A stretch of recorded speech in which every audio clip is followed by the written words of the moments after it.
Hola, muy buenas noches. Bienvenidos, bienvenidas a este cine debate existencial que decidimos titular Estándares Inalcanzables, donde pues precisamente empezaremos a hacer pues este debate de la película, ahorita se encuentra incluso en cartelera, La Hermanastra Fea, que pues de alguna forma, si ustedes han tenido la posibilidad de ver esta película, pues es una deconstrucción de un cuento clásico que pues de alguna forma pues está ahorita de moda este tipo de perspectivas, de mostrar una mirada diferente al cuento tradicional y pues como siempre tengo el gusto de compartir estos espacios de los cinedebates con Giorgio Lavesaro. Giorgio, sé que son madrugadas por allá, muchísimas gracias por estar aquí, bienvenido. Gracias, Carlos, y gracias a todos por sumarse. Como siempre, pues un gusto estar acá. Eh, y pues bueno, pues siempre la invitación por ahí a quien pueda y quiera estar también con la cámara abierta para vernos un poquito, buenísimo. Y también pues que sepan que eventualmente la idea del debate siempre es que podamos conversar, entonces con la función de la manita o en general abriendo el micrófono, pues quien quiera eventualmente comentar o tener inquietud o interrumpir o lo que sea, siempre es bienvenido. O sea, como que no esperen el clásico, ¿quién quiere participar? Sino, ya saben, siempre lo digo que bueno, al final eh, siempre se hace lo que se quiere. Y como siempre, me gusta empezar para entrar como en contexto, hacer una brevísima reseña de la película. En este caso, como bien decía Carlos, es una revisitación, ¿no? No, Carlos ha hablado de una deconstrucción, yo pienso una revisitación del cuento clásico de la Cenicienta, de los hermanos Grimm, que me parece que sí es, en efecto, una deconstrucción de ese cuento, pero también de la versión de Disney, ¿no?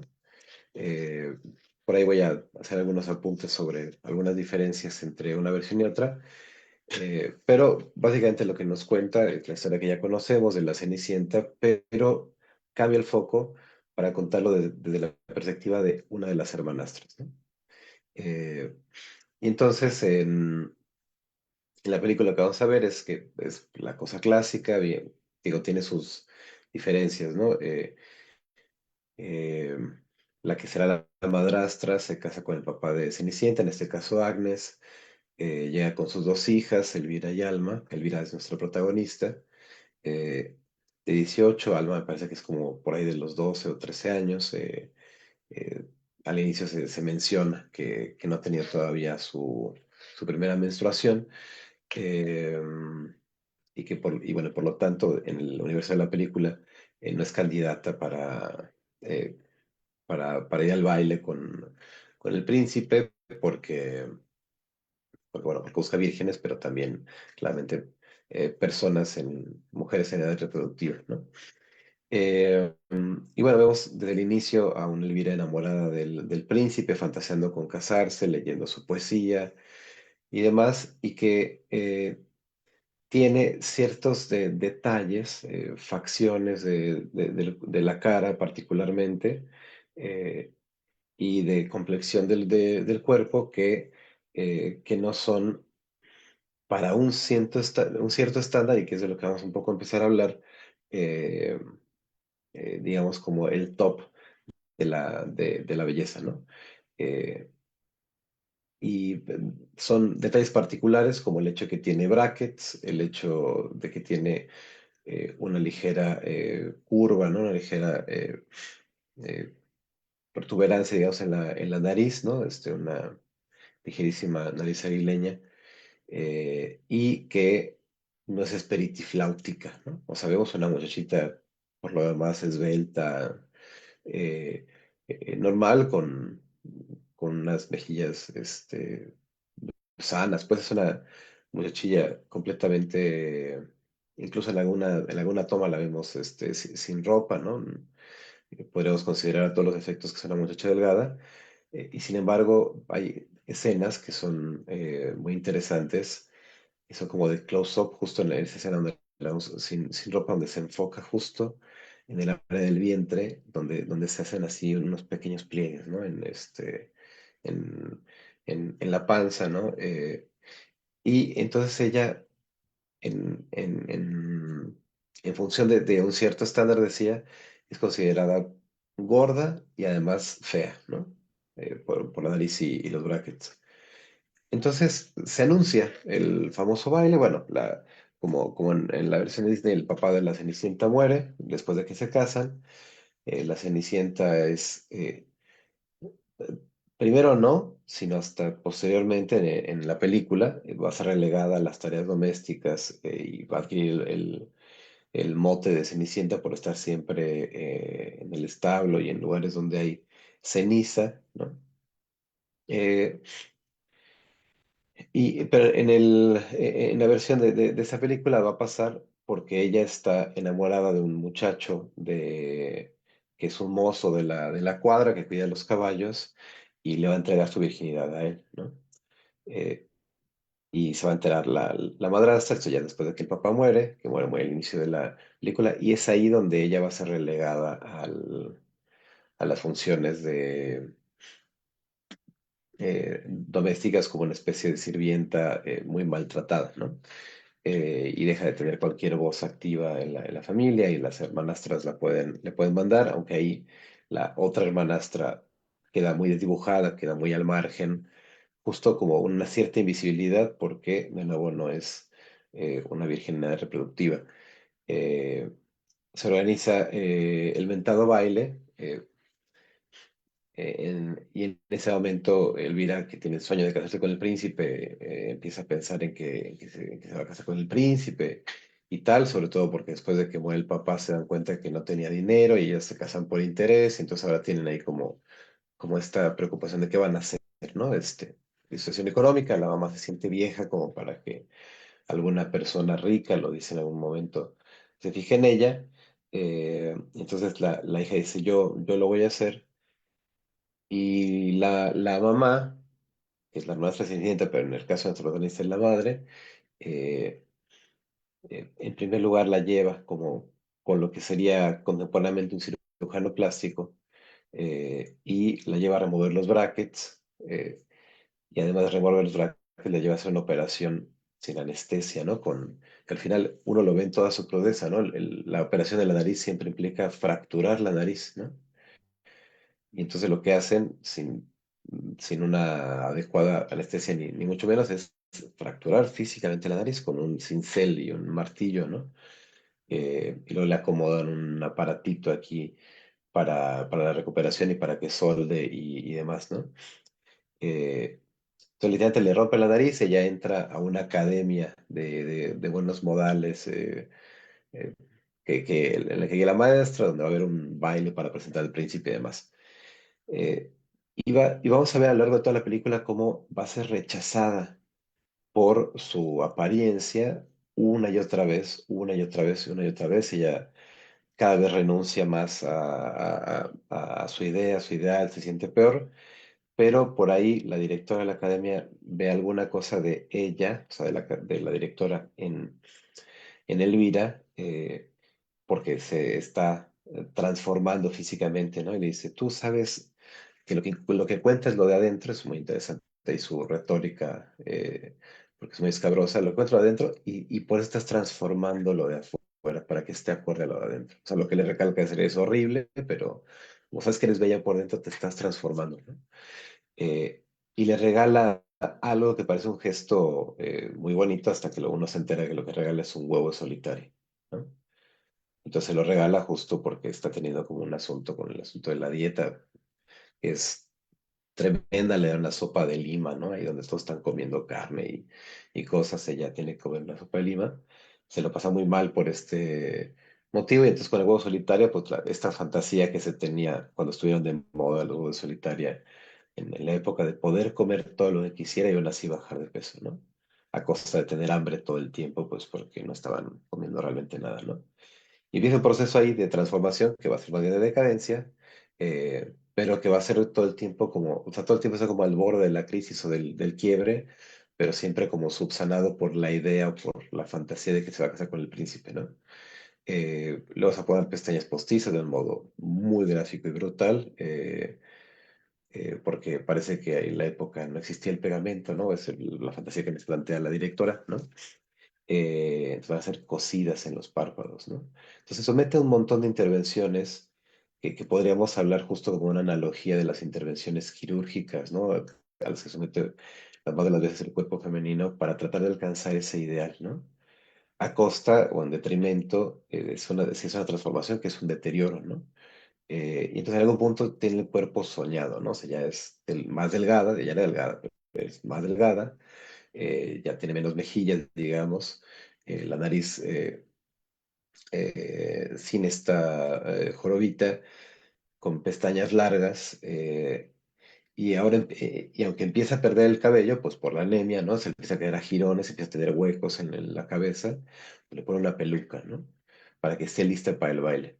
Y entonces en la película lo que va a pasar es que cuando llega el momento del baile, Cenicienta ya ha sido desterrada al papel de sirvienta, se logra siempre conseguir un vestido en que la hermana se lo rompe, aparece siempre el hada, que es más bien la mamá difunta que vuelve y eh, aparece como que esta magia, ¿no? Donde le cosen el vestido los gusanos, que además hay una cosa muy inquietante, ¿no? El papá está ahí pudriéndose, ¿no? Nadie le da sepultura, ¿no? Después de que muerte se queda ahí en la casa, la madrastra jamás se ocupa de sepultarlo y poco a poco se empieza a relegar, ¿no? Hasta que empiezan a aparecer, de hecho, gusanos en el cuerpo y tal, ¿no? Y de ahí es donde está la escena de esos gusanos que tejen el vestido. Bueno, al final, como en el cuento clásico, la Cenicienta va al baile, solo que acá eh, Elvira va a bailar con el príncipe, al final le va a llamar la atención, etcétera. Y siente que está a punto de alcanzar su cometido hasta que llega la Cenicienta y el príncipe, como en el cuento, se ve encantado, va y baila con ella. La cosa clásica de la zapatilla se queda por allá, la Cenicienta escapa, el, el príncipe dice esta cosa de que le queda la zapatilla a ser su esposa. Paréntesis, en el Inter vimos al príncipe interactuar con sus amigos y es eh, un, un macho asqueroso, así nos lo presentan, ¿no? O sea, están hablando nada más como de, sí, lo voy a decir así como en francés, ¿no? ¿Y a quién le quieres coger? Sí, no, yo qué ganas de cogerme a uno, no sé qué tal. Y por ahí está Elvira espiando, que los escucha. El príncipe está por ahí orinando en el bosque y le gritan, ¿y qué? ¿Tú qué? Fierruda, ¿quieres ahí, verga de príncipe? Es una cosa muy soez y muy, muy vulgar, ¿no? Y justamente va a ser el príncipe quien vea físicamente a Elvira y le dice que esa cosa yo no me la quiero coger, ¿no? O sea, y pese a esto, ella sigue con la idea de que no, que es un gran hombre, quién sabe por qué, ¿no? Tiene este libro de poesía a la que claramente todo el tiempo está leyendo, tiene algunas alusiones muy directamente sexuales, está necesitado una virgen, quién sabe por qué, tiene una idea siempre machista del asunto. Eh, pero bueno, ya quién sabe por qué lo recibe con un delirio de encanto. Hasta que en algún punto le lee un poema a la hermana. Dice, "Ay, ¿qué significará la serpiente?" Le dice, pues está hablando de su pene, ¿no?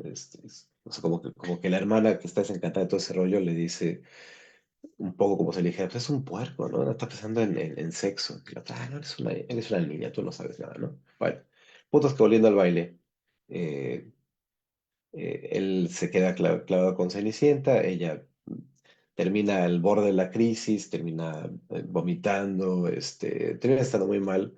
La madre la maltrata a lo largo de toda la película, pero sobre todo ahí también la maltrata y le pega y le dice, hay muchos más varones aquí, ¿no? Compórtate y tal, ¿no?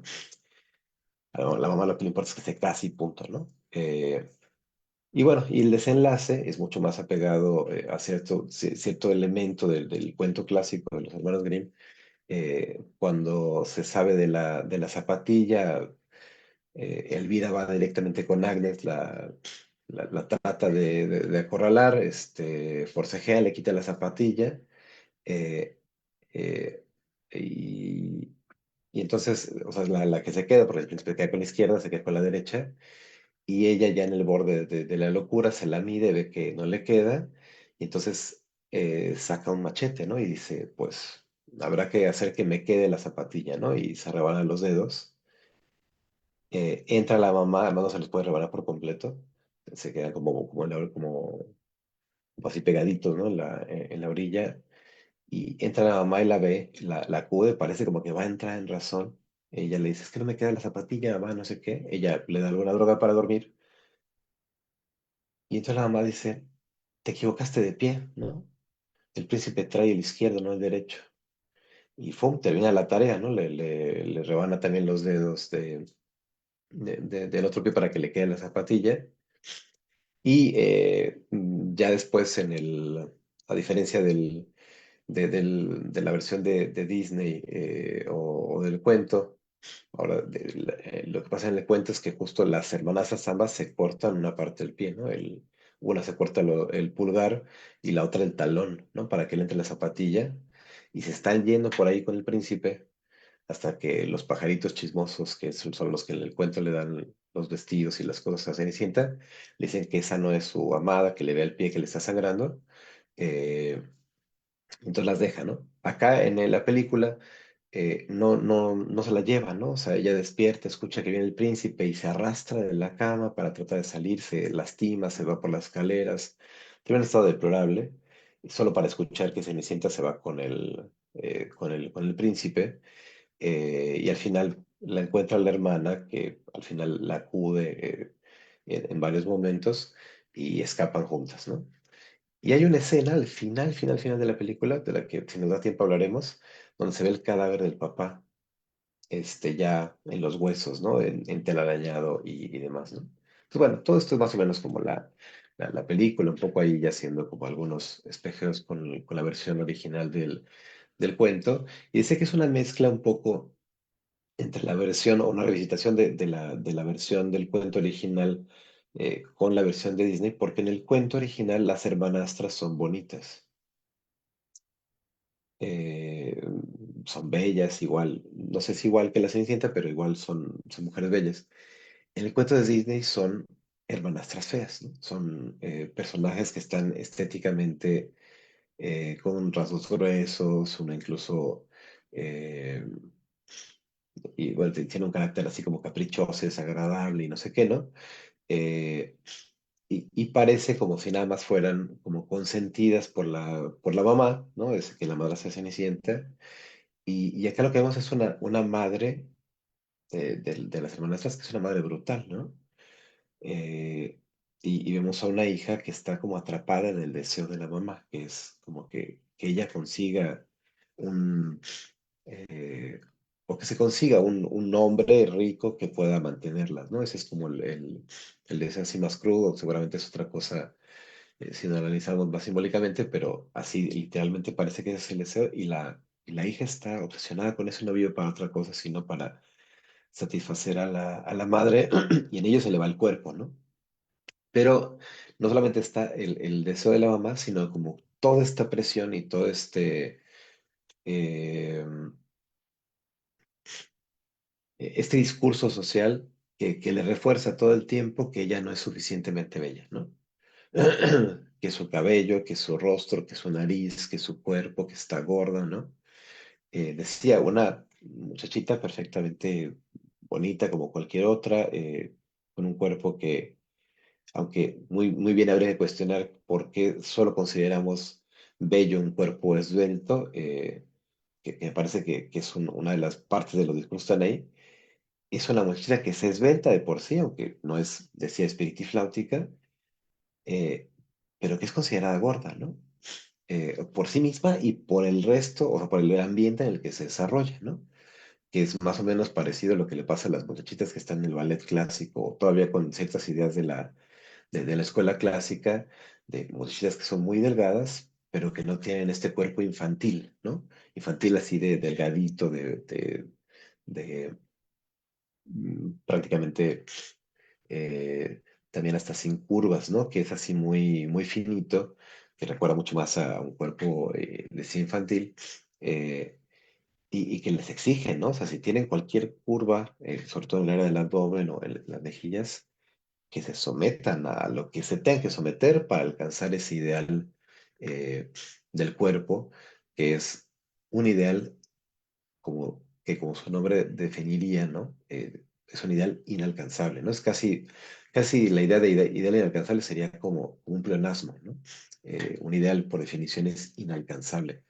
Eh, y en esos términos, me parece que lo que vemos padecer y tratar de transformar a la hermanastra es justo eh, mucho de lo que enfrentan muchísimas personas, sobre todo mujeres, decía, en donde el estándar golpea con mucho más potencia y mucho más directamente sobre la exigencia de cómo hay que tener el cuerpo y lo que se está dispuesta a hacer para alcanzarlo, ¿no? Que es el sacrificio en el alimento, de ahí que tengamos tantos casos de lo que viene siendo llamado anorexia y bulimia, ¿no? Aunque a mí me gustó mucho, hace poco veía eh, eh, alguna clase del doctor José Eduardo Tapan, un psicoanalista, que hablaba sobre trastornos alimenticios y decía, es que muy extraño, ¿no? Porque el modo en que nos alimentamos todos como sociedad, así globalmente, ahí podemos hablar de que hay un trastorno de la alimentación, ¿no? En todos nosotros, en cómo nos alimentamos, ¿no? Luego, que queramos definir a ciertas personas con un trastorno es como medianamente como sintomático, ¿no? De nuestra sociedad psicopatologizante, pero eso que viene siendo llamando anorexia y bulimia como que obedece precisamente a ese estándar, ¿no? Como nunca se está suficientemente delgada, nunca se está suficientemente bella. Siempre hay un referente de mujer que además la paradoja es que en muchos casos se tiene un referente, incluso a lo mejor directo, como de yo quiero estar delgada, bonita, lo que sea, como X, ¿no? Como fulana. Hay siempre un personaje famosillo o famoso, actriz o lo que sea, cantante. Y en muchos casos, esa misma persona que tiene ese cuerpo deseado padece exactamente de lo mismo. O sea, tiene la misma sensación sobre su cuerpo, que no es suficientemente delgada, que no es suficientemente bonita, etcétera, etcétera, ¿no? Eh, entonces, esto navega mucho más allá de la constitución física, digamos, real del cuerpo y justo atraviesa o coloca una imagen ideal que lo único que hace es como acicatear pero acicatear como una especie de tormento, ¿no? Porque todo el tiempo lo que se tiene es una imagen de un cuerpo con el que se compara el propio, y entonces ahí de repente se confunden varias cosas, que es como el derecho a ser vista, a ser deseada y a ser amada, eh, con ese cuerpo. O sea, como si solamente en ese cuerpo uno tuviese esas dignidades, ¿no? Que son por lo demás básicas de ser humano. Y lo que vemos es siempre, clínicamente, no es como esta espiral que, que va ascendiendo o que siempre descendiendo en, en cualquiera de las direcciones, porque o bien las personas que están metidas como, y que además son muchas más de las que imaginaríamos, aunque no todas estarían eh, voy a decirlo así irónicamente, ¿no? Gozando de su flamante diagnóstico por N cantidad de razones. Eh, Está en esta espiral, decía, porque o hay personas que bien se meten en la espiral descendente, que es de tratar de bajar de peso sometiéndose a N cantidad de cosas, incluso cirugías estéticas o cirugías de reducción de estómago, en fin, N cantidad de cosas, ¿no? Que es pasar justo el deseo y el malestar a lo real, ¿no? Porque hay una promesa muy cruel, ¿no? Y la promesa que es muy cruel es una promesa médica de si tú te haces esta operación estética o de reducción de la cintura, liposucción o engarre de estómago, de una cantidad de cosas que hay, eh, vas a dejar de sentirte mal. Esto no se dice explícitamente, pero es lo que se fantasea y es la promesa que venden estas operaciones, ¿no? Y eso jamás atravesó por ese lado, ¿no? Porque después de la operación, el espiral continúa. O sea, lo que moviliza a esa espiral sigue allí, porque no se quita con un navajazo, ¿no? Eh, entonces sí que puede ser los dos, ascendentes o descendentes, a esta espiral descendente y hacer más cosas, y estar más delgada y no sé qué, que son estos cuerpos que terminan esqueléticos y que generan mucha impresión de verlos, de que casi tienen fobia al alimento, etcétera, ¿no? Con mucha anemia, muchos otros problemas de salud. O una espiral ascendente, en términos de la recuperación de peso, donde lo que termina pasando es que siempre se adquiere una cierta cantidad de peso, se mete en un proceso, uno de dieta, ejercicio y la cantidad de cosas que uno se meta, se baja un cierto tramo, se estanca, algo pasa, recae, vuelven las comilonas o lo que sea y vuelve a subir. Y se vuelve una espiral qué sé yo, uno parte de 60, 70, 80 kilos que parta, y entonces sube 85 y entonces ahora añora el cuerpo del que partió, ¿no? Tengo 85, pero ahora, ay, como si tan solo pesara 80, que es del problema original que partió, ¿no? Y luego 90, y así, si tan solo pesara 85, y así sucesivamente. Y ahí lo que se va perdiendo de vista es que en ningún peso nunca se está satisfecho, ¿no? Decía, hacia arriba o hacia abajo, ¿no? Porque todo el tiempo lo que estorba es esta comparación, eh, que no deja en paz, ¿no? Que no deja en paz, que es, eh, en paz yo diría que es como habitar el propio cuerpo como es, ¿no? Eh, y en medio de ello también hay una cosa de la que también podremos ir hablando, que tiene que ver con el orden de lo compulsivo, ¿no? Es decir, de la repetición, ¿no? En la película lo vemos en esta hermanastra que también comandada por el deseo de la mamá, se somete a esta serie esta serie de intervenciones físicas, ¿no? La cirugía de la nariz, la solitaria y el poner pestañas postizas, que en el caso de la película son cosidas con agujero, ¿no? Eh, y que además seguramente en un arco de tiempo más largo seguiría, ¿no? Y en el caso de la película siguen hasta el punto de mocharse los pies, ¿no? De cortarse los dedos de los pies. Eh, y bueno, en la película lo que vemos es, pues no es un final feliz de ninguna manera, ¿no? Pero lo que vemos es que la hermana pequeña se lleva a la grande y huyen juntas. Luego no sabemos qué pasará, ¿no? Pero ahí lo que vemos es una espiral que inicia, una compulsión que inicia, que difícilmente se detiene así solamente, pues porque alguien te retire en este caso, de, de este, de esta petición, esta exigencia, tanto social como materna, de tener un cuerpo distinto, ¿no? Porque además la fantasía de Elvira en la película es, bueno, pues ya cuando me case con el príncipe, pues ya tengo ahí el antídoto para la solitaria, pues ya la escupiré, podré volver a tener una vida normal, ¿no? O sea, es como la fantasía que en algún momento voy a estar de nuevo contenta y satisfecha con mi cuerpo, ¿no?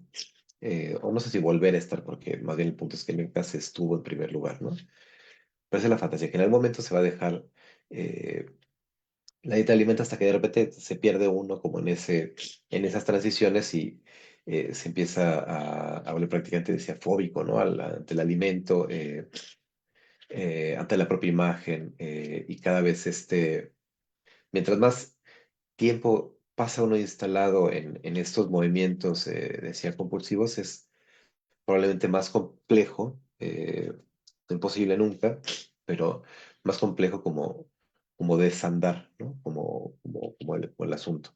Entonces, bueno, por ahí me gustaría empezar como a entrar al debate, que ya saben que siempre está abierto a todo el mundo, entonces, bueno, pues por ahí les escucho. Carlos, Fíjate, inesperado. Giorgio, Ah. que una de las cosas que a mí me llama la atención, ¿no? Desde que empieza todo lo que es la trama, digo, es parte del cuento original, pero es pues ver esta conveniencia que tiene la mamá, ¿no? O sea, desde donde ella empieza a relacionarse con alguien por una cuestión de dineros el darse cuenta entonces que pues no lo hay, pero aún así, bueno, pues mantener ese tipo de dinámica de relación. Y hace algún tiempo, no sé tú qué opines, porque lógicamente, pues no me cansaré de decirlo, pues una cosa es lo que a mí me enseñan en la licenciatura de psicología como psicoanálisis y otra cosa ya es el psicoanálisis como tal. Nos mencionaba en algún momento, y no sé si esto, qué pienses, qué opines, como una definición de psicosis, el poderse convertir en el deseo de la madre. Entonces, realmente aquí me llama la atención en ese sentido de cómo pareciera que pues muchísimas personas están pues actuando desde este lugar, ¿no? Desde este punto en el cual pues yo tengo que complacerla, ¿no? Y salvo que yo haya, no haya comprendido bien un punto, cuando la hermanastra entra a academia, pues puedo notar cómo en este proceso pasa algo bastante curioso porque al parecer no es seleccionada y creo que es seleccionada la hermana y cómo termina siendo tachado el nombre de la hermana para aparecer entonces ella y también pues hacen referencia a, bueno, pues todo lo que ha gastado o invertido tu mamá en este proceso, ¿no?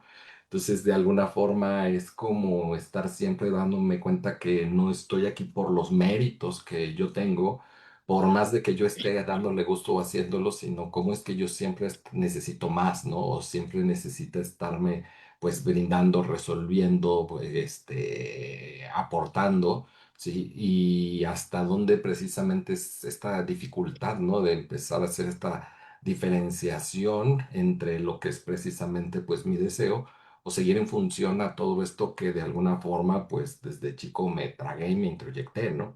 Es indiscutible que en otros espacios hemos platicado cómo esta idea del yo no existe, sino siempre pues vamos creando en términos gestálticos, pues tiene que ver con vinculaciones, alianzas y cómo realmente pues yo para poder aliarme a un nuevo grupo pues necesito romper como las alianzas de los sistemas previos, pero no puedo estar sin esta línea que me sostiene, ¿no? Sin estos parámetros, siempre estoy en función de mi relación con estos otros, pero creo que ahí sí veo como esta notable diferencia, por lo menos a través de la película, de estos deseos que yo puedo ir generando a través de mis relaciones, la sociedad, amigos, versus pues todo lo que pues me sigue exigiendo o demandando pues mi sistema familiar o mi madre o mi padre, ¿no? Ujú, ujú. Sí, fíjate que justo era una imagen que yo tenía muy presente durante la película, que yo más bien lo que diría sobre la psicosis desde el psicoanálisis no es tanto como volverse el ser de la madre, sino quedarse atrapado en él. Porque digamos que en el tránsito vital que tenemos, es necesario el deseo eh, materno sobre todo, pero el deseo pues se dice materno porque es lo más habitual que sea, que pueda ser la madre quien ejerza esa función, ¿no? Pero tiene que haber una persona que me desee, pues, ¿no? Que es esa función que me da mm, no solo un cuerpo de carne, que eso, cuando en el mejor de los casos justo está atravesado por un deseo, ¿no? En el mejor de los casos también, no solo materno, sino paterno, ¿no? Pero, o sea, sin duda para llegar a estar vivo, ¿no? O sea, para no atravesar por un aborto y demás, o sea, para llegar hasta el parto, tiene que haber una movilización por el deseo, ¿no? De quien está pariendo, que es la madre, ¿no? Al menos el deseo de parir, ¿no? Lo que eso signifique, ¿no? Y luego, pues bueno, pues lo que suele ser usual es que sea la madre quien se haga, en primer lugar, cargo, ¿no? De esa criatura, pero podría ser cualquier figura que pueda brindar ese cuidado primario que tiene que ver con el contacto de la piel con la piel, de la mirada, de la disponibilidad, del cuidado, etcétera, ¿no? Y esa persona que tiene esta función tiene un deseo propio depositado en el hijo o en la hija, ¿no? Eh, y decía, en el tránsito normal, lo que va a pasar es que, o sea, los bebés, quienes son papás, esto lo sabemos, son 100% dependientes O sea, nunca en la vida es real la idea del estar disponible 24/7, sino, o sea, esta necesidad, pues, de otro ser humano, sino cuando se es padre. Bueno, también hay relaciones que adquieren este cariz, ¿no? Pero digo, en la norma, solamente un bebé realmente tiene necesidad 24/7 de estar con contacto con el cuerpo paterno, con un cuerpo de una persona con la que es cuidada o por la que es cuidada. Eh, y hay un periodo que es esta necesidad intensísima, ¿no? En la que no se puede soltar un momento el pequeño y la pequeñina. Y hay otro momento en el que, un poco por cansancio, otro poco por una serie de cuestiones, digamos, voy a llamar entre comillas normales, a falta de un mejor término así espontáneamente, eh, la madre eventualmente también necesita recuperar parte de, no, no sé si recuperar, pero sí necesita también poder hacer otras cosas que no sean solo maternar, ¿no? Entonces el hecho de que la madre pueda mirar con deseo al hijo, a la hija y mostrar interés en otra cosa, que en algunas condiciones puede ser la pareja, ¿no? Que puede hacer esta función como de corte o de separación, eh, es como lo que se espera que ocurra, que pueda ocurrir, ¿no? Lo que se espera en el sentido de que es lo que, de hecho, en la norma termina pasando las más de las veces. eh, a veces pasa de una manera mucho más temprana y abrupta y dolorosa y cruel, a veces pasa en una transición más amable, lo que sea, pero siempre se espera como esta transición de que la madre no ponga toda su mirada en, y expectativa vital y deseo en el hijo, la hija, ¿no? Eso es quedarse como, como atrapado en ese deseo materno, o sea, la imposibilidad de que la madre pueda mirar como otra parte. ¿No? Eh, que no es una cosa necesariamente como física, sino como que tenga su energía, vamos a llamarle así, su disposición, su deseo, en otro lugar que no sea en la hija, en este caso la hija, no en el hijo, y en lo que espera de ese hijo o de esa hija, ¿no? Que en este caso es, dicho así muy rudimentariamente, ¿no? Que la saque de pobre, ¿no? Eh, algo así. Pero que se puede traducir de otras maneras. Y el hecho es que justamente ahí, en la película, por ejemplo, lo que no vemos es un padre, ¿no? O sea, lo que no vemos es justo esa posibilidad. Eh, y de hecho, pues se casan las hermanas, la ama con el papá de la Cenicienta y justo muere el padre. En el cuento original, paréntesis, el papá nunca muere, ¿eh? Está presente ahí en una forma muy rara y ominosa porque también se degrada ahí a la hija como Cenicienta y pues ni hablar, pues ahí pues ahí esta muchachita pues que haga el quehacer y ni modo, ¿no? Es una figura, también decía muy ominosa en ese aspecto porque eh, a lo mejor por eso en Disney dicen pues de que esté presente y que no hagan nada para que su hija la traten así, pues mejor que se muera, ¿no? Eh, pero bueno, quiero decir que no importa que esté muerto, que no esté físicamente, o que esté y que no participe, ¿no? Que sea radicalmente ausente, y no solo como ausente, decía como en la parte física, sino ausente en el registro de que la madre puede ser otra cosa, ¿no? Otra cosa que no sea esto que se me deposita, ¿no? Porque aquí lo que vemos es que la mamá parece un poco que le da igual quién sea quien le traiga el dinero, ¿no? Si es el esposo que ella se consiguió o un esposo de una hija, ¿no? Porque ella, la mamá, lo vemos en el momento de la película, está dispuesta a echar el ruedo a las dos. Dice, pues esta otra porque todavía no menstrua, ¿no? Si no, también la mandaría al baile, ¿no?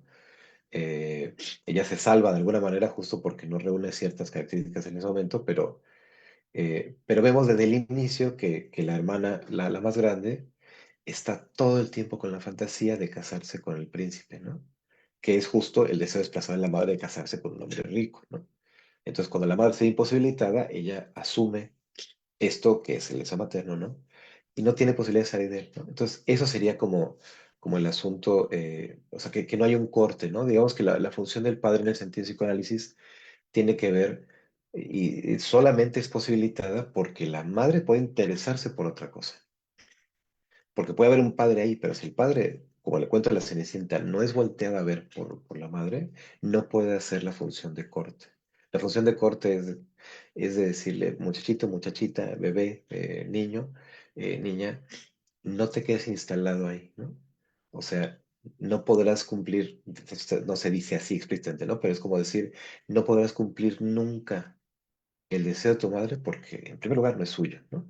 Pero en segundo lugar, porque tampoco es lo que tú tienes que hacer para ser querido, ¿no? Y tú no vas a completarla a ella nunca, ¿no? Porque es un poco la fantasía, ¿no? En la que se queda eh, instalada la protagonista y en general este asunto en la psicosis que es eh, como uno ve, o sea, el deseo está comandado por una falta, ¿no? O sea, si uno justamente desea algo es porque no lo tiene, ¿no? Entonces, la madre desea algo que es depositado en el hijo, en la hija, y el hijo, la hija, digamos, el delirio es que pueda ser él o ella de carne quien complete a la madre, ¿no? Ese sería como el movimiento subjetivo que hay ahí. Y en ese momento lo que decía, no hay este corte donde que dice, no, no, tú no vas a completar a tu madre ni a nadie, entonces eh, tu madre es mía si se quiere, ¿no? En un término así muy grosero, tú ve y consíguete a alguien más que te ame. Pues, tu mamá te ama, yo te amo, todo bien, pero no puede ser toda tuya, ¿no? Ni vas a ser completamente suyo, suya, no la vas a completar, ve a buscar por otro lado, ¿no? Esa es la función que falta, digamos, en la psicosis, ¿no? Y ahí justo, y con eso te regreso la palabra también, Carlos, me interesaría mucho como ponerla a dialogar con cuál sería la perspectiva de la Gestalt de campo sobre la psicosis, ¿no? En ese aspecto. Ah, pues sí, o sea, entendería desde lo que tú mencionas cómo esta función del padre, pues sería de ser en cierto momento la ley en convertirse en un representante de la ley, ¿no? O sea, al principio se necesita ver como esta parte autoritaria en el sentido de que me marque esa línea de ruptura, como tú mencionas, de separación, y después ir comprendiendo que no es que eso sea la ley, sino que simplemente él es alguien que está representando ese rol, ese papel. Y bueno, ya respondiendo desde la otra parte, sí es curioso ir entendiendo, no hay como tal dentro del mismo PHG como una explicación muy puntual de, se define psicosis de la siguiente forma, pero sí se puede ir comprendiendo todo exactamente como tú lo mencionas, ¿no? Desde una perspectiva de campo, donde entonces lo que está haciendo de alguna forma este tipo de ajuste, pues precisamente es lo psicótico, no es que la persona sea la psicótica, no es que tenga una estructura psicótica, sino es como esta forma de poderse relacionar en ese campo, ¿no? Con esa madre, en ese entorno, con esa hermana, sí, con la otra hermana. Entonces, creo que desde ahí es ir viendo cómo es que al final, con esta perspectiva donde pues la hermana pues acompaña al final a las dos hermanas se van, vaya, pues pudiera existir esta posibilidad de poder empezarse a relacionar de una forma diferente, ¿sí? Tener la posibilidad de utilizar unos ajustes diferentes. Sin embargo, sí es algo bastante complejo el ir viendo cómo mientras se mantiene pues toda esa dinámica, pues hasta dónde se puede llegar para poder precisamente pues cumplir con estos deseos que como tú lo refieres. Entonces algo que me llama mucho la atención en todo esto pues es esta parte también existencial, si me permites decirlo. Porque cuando yo te voy escuchando todo lo que vas refiriendo al principio en relación al cuerpo, sí me quedo pensando mucho en esta situación de, pues, cómo siempre estamos con este deseo, con esta falta, o sea, cada teoría lo va a llamar de formas diferentes, con este vacío. No estamos completos, no estamos cerrados. Entonces, hasta dónde realmente pareciera que nunca basta, ¿no? Que siempre requiero más, que siempre se vive en este disgusto, pues ya sea porque mis capacidades, o ya sea por mi cuerpo, o ya sea por lo que hago, o porque lo pudiera hacer mejor. Y creo que aquí es como algo muy visible por quizá la época, la trama de la película, pues esta cuestión muy corporal, ¿no? Donde pues hasta dónde los brackets no bastan, la nariz no basta, las pestañas no bastan, el bajar de peso no basta, y que a pesar de todos los esfuerzos que yo estoy haciendo, viene precisamente esta cuestión que duele más, ¿no? Porque es como llegar al punto de decir, hasta dónde he pasado los límites de mi propio cuerpo, ¿sí? Donde se me cae el cabello, donde me siento mal, donde tengo aquí el antídoto, pero bueno, ya falta poco para el baile, y que al final, pues no me elijan, ¿sí? Que al final no me escojan, que al final exista alguien que puede todavía más que yo, y creo que eso es lo que principalmente, pues, va a detonar de nuevo esta parte de caer de nuevo en este ajuste, de volver a agarrarme a lo que conozco, de volver a agarrarme a lo que es mi sistema, ¿sí? Y pues hasta dónde entonces, pues ni siquiera hay una parte racional de pensar, como bien lo menciona, ¿no? ¿Qué zapatilla es la que yo se tiene? Bueno, me amputo los dedos, ¿sí? Y como bien lo menciona, llega la mamá y no, ni para eso te puedes fijar, ¿no? Y entonces, como bien lo mencionas, ella termina el trabajo. Y es algo bien curioso en ese sentido, ¿no? O sea, al parecer la misma madre pues ya se había ligado, conquistado ahí a otro galán en la fiesta, pero aún así eso no basta, ¿no? Sí, es como pues completar esta tarea también a través de la hija.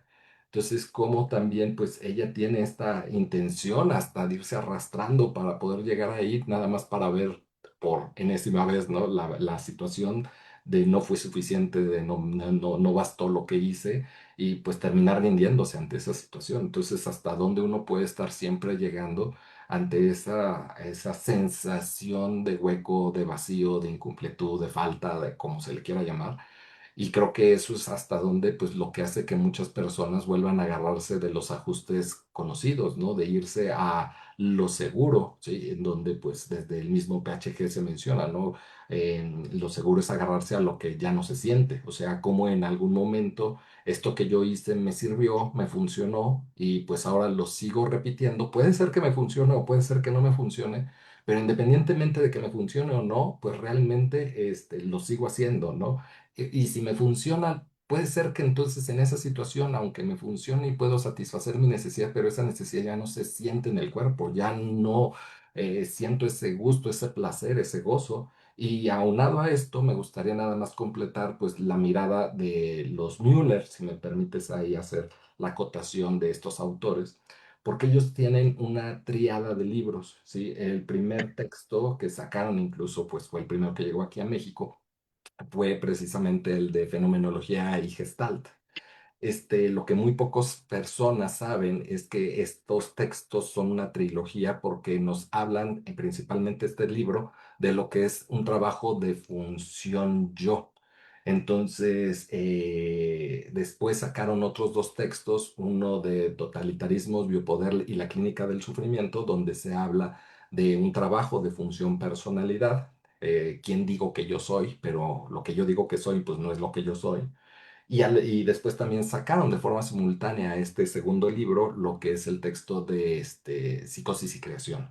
Entonces, en este libro de Psicosis y Creación hacen referencia a todo un trabajo de función ello, donde desde su mirada y su perspectiva definen lo que es la psicosis, donde precisamente es una perturbación en esta función ello, donde la persona no identifica lo que está emergiendo en el campo. Entonces, al no identificarlo, no puedo reconocer en mi cuerpo lo que estoy sintiendo. Entonces, yo muchas veces pongo un ejemplo cuando doy clases y les digo, pues nosotros de repente empezamos a sentir algo en el estómago gracias a nuestra función personalidad, pues lo asociamos a hambre, y pues creemos que esta sensación es similar a la que hemos sentido en otros momentos, y entonces pues nos da parámetro para buscar cómo satisfacerla, que sería entonces yendo a buscar comida.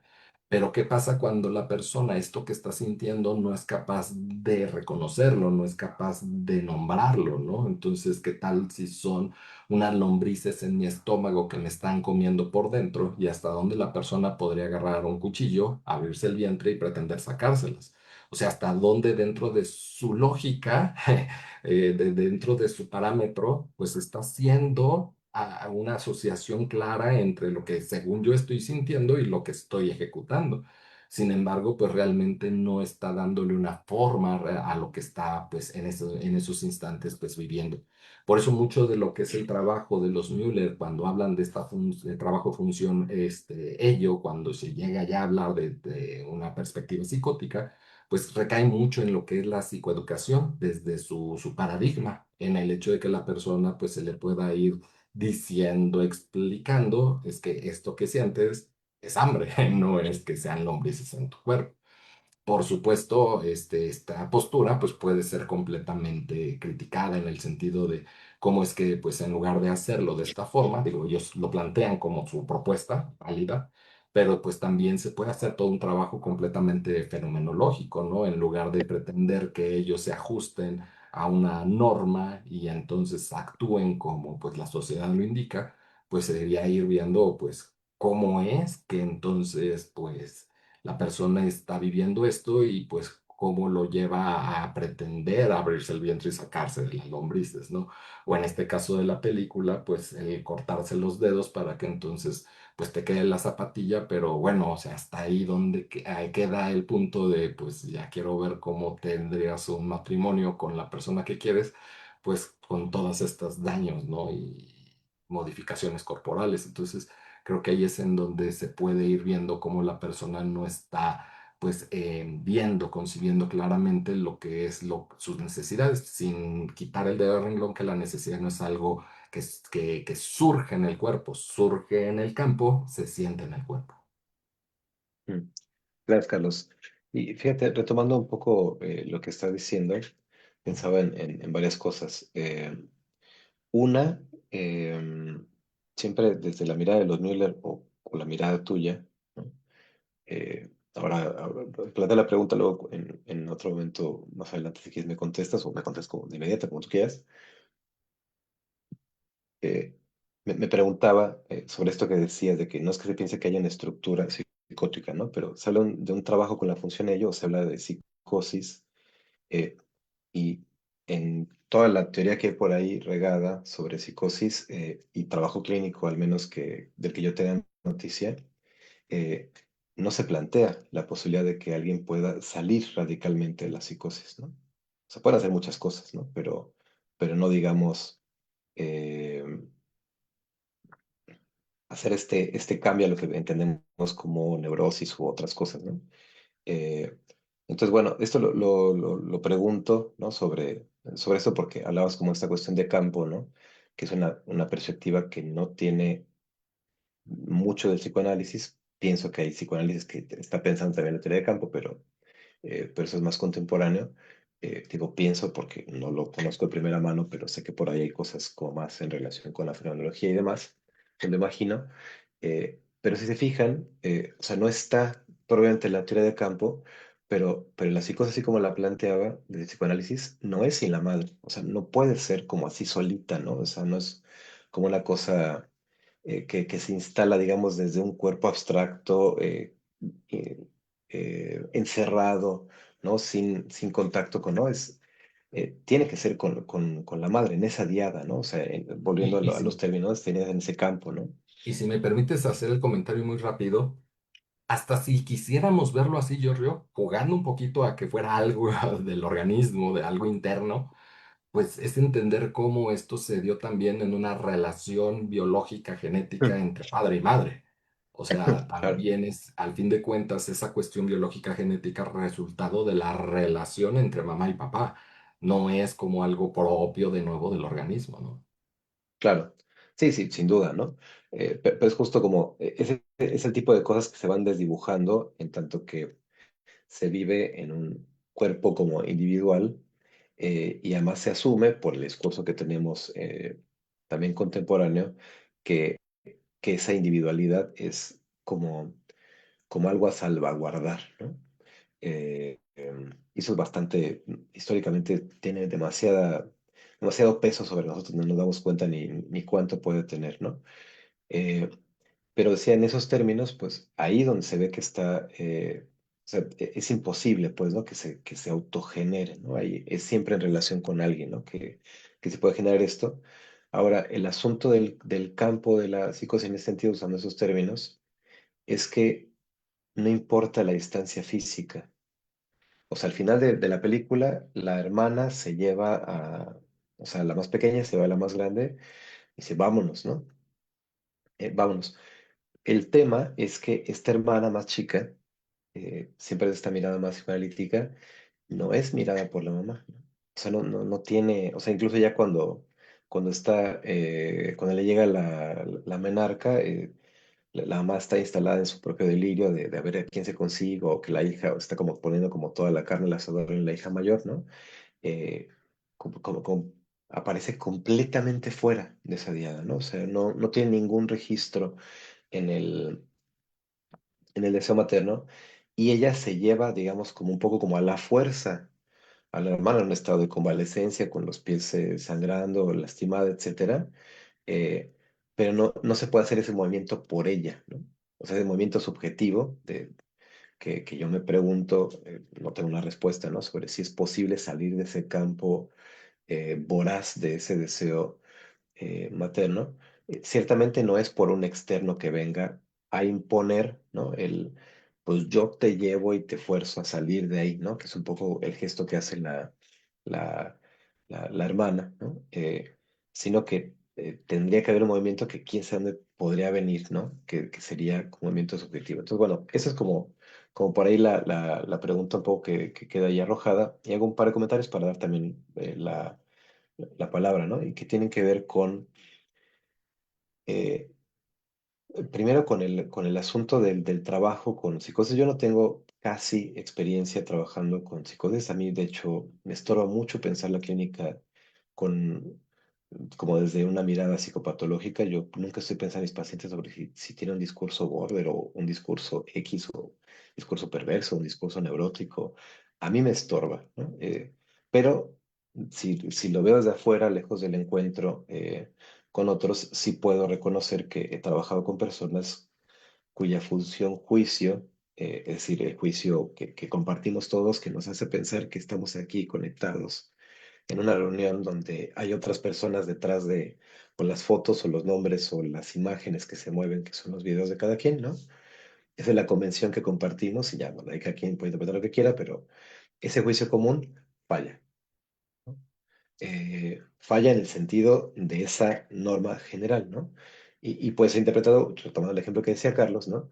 De esa sensación de hambre que todos reconocemos como hambre, que es un movimiento intestinal y un cierto malestar y un cierto dolor, si se quiere, que traducimos como hambre comúnmente, ¿no? Entonces ahí hay algo que raya de esa función juicio que dice, no, esto no es hambre, sino son lombrices en la panza que me tengo que sacar, ¿no? Y ahí donde planteaba Carlos este trabajo como psicoeducativo, bueno, que planteaba de los Müller, pues, ¿no? De decirle, no, mira, esto que tú tienes es hambre, no son lombrices. Yo decía, no tengo un gran trabajo, no tan directamente, porque además el trabajo con psicos es muy peculiar, porque casi siempre está emparentado con el trabajo del encierro, desde el encierro, ¿no? Yo trabajé con encierro en algún tiempo y ahí es donde más tuve contacto con esto, ¿no? Pero es más bien raro, no imposible, ¿no? Tengo por ahí algún par de pacientes. No es imposible que lleguen hasta la clínica así de a pie, pero es más bien raro, ¿no? Puede pasar, pero es más bien raro en el sentido excepcional, ¿no? La norma es que vengan personas neuróticas, ¿no? Afortunada o desafortunadamente. Eh, digo desafortunadamente porque tendrían probablemente cuota de sufrimiento también muy importante las personas que no están en ese registro, ¿no? Entonces, o sea, desde esa perspectiva, lo que quiero decir es que, al menos en mi experiencia, es relativamente, pues no sé si inútil, porque nunca lo he intentado, convencer al otro de que lo que le pasa no es lo que le pasa. Porque ahí donde una persona dice, lo que tengo son lombrices en la panza y me las tengo que sacar con un cuchillo, otra, que puede estar también rayando o sea, como fallando en la función de juicio, dirá que lo que tiene son ratas y lo que quiere es cuidarlas y tenerlas en el vientre, ¿no? O sea, lo que quiero decir con esto es que la lógica del delirio también es una lógica subjetiva y también está hablando de la persona y también se puede tratar de entender en la clínica. Luego, los niveles de angustia para llegar a ese contenido sí me parece que son diametralmente distintos las lógicas a las que estamos acostumbrados de por qué yo pienso que tengo que ser delgado, por ejemplo, ¿no? Eso, si lo queremos así ver en un punto de vista así muy, muy radical y muy grosero, pues muy bien puede ser un delirio, ¿no? Pues, ¿de ¿dónde salió esa idea de que yo tengo que ser delgado, ¿no? Pero es más fácil cuestionar lo que voy a llamar ahora estructuralmente esta idea en alguien cuya función juicio está como más sólida que en alguien que se está tambaleando, ¿no? Entonces ahí me parece que hay una dirección del trabajo distinta, pero que al menos yo espontáneamente no la llevaría por ese lugar, ¿no? O sea, y justo parte del planteamiento psicoanalítico de trabajo con psicosis tiene que ver con permitir que el delirio sea escuchado, ¿no? O sea, darle un lugar al delirio dentro de la subjetividad, no quererlo acallar, sea con pastillas, o sea con psicoeducación, o sea con cualquier otra cosa, ¿no? Ese es un poco parte del planteamiento analítico de trabajo con psicosis.